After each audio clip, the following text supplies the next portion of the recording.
તમારા ગામનો સરપંચ તમારી ગામની આવેલી ગ્રાન્ટમાંથી કટકી એટલે કે ભ્રષ્ટાચાર તો નથી કરતો ને? અને જો એ કરતો હોય તો તમે એક જવાબદાર નાગરિક તરીકે તેને ખુલ્લો પણ પાડી શકો. જી હા દોસ્તો, તમે તમારા ગામના જાગૃત નાગરિક તરીકે તમારા ગામમાં આવેલ ગ્રાન્ટમાંથી તમારા સરપંચે કઈ ગ્રાન્ટ કઈ જગ્યા ઉપર કયા કામ માટે વાપરી છે તે પણ તમે જાણી શકો છો. સૌ પ્રથમ તમારો મોબાઈલ લો અને એ મોબાઈલમાં મેરી પંચાયત એક એપ્લિકેશન ડાઉનલોડ કરો. તેમાં વિગતો ભરવાની, તેમાં સબમિટ કરો ગામનું નામ, તમારું નામ, અને એ સબમિટ કર્યા પછી તમારા આગળ શો થશે એટલે કે જોવા મળશે તમારા ગામમાં કેટલી ગ્રાન્ટ આવી છે, કયા કામ માટે ગ્રાન્ટ આવી છે અને કયા કામમાં કેટલી ગ્રાન્ટ વપરાઈ છે તે પણ તમને ખબર પડી જશે.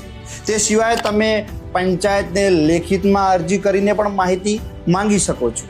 અને એ સિવાય તમને સંતોષ ન હોય તો સરકાર શ્રીનો ખૂબ જ મહત્વનો કાયદો એટલે કે RTI માહિતી મેળવવાનો અધિકાર.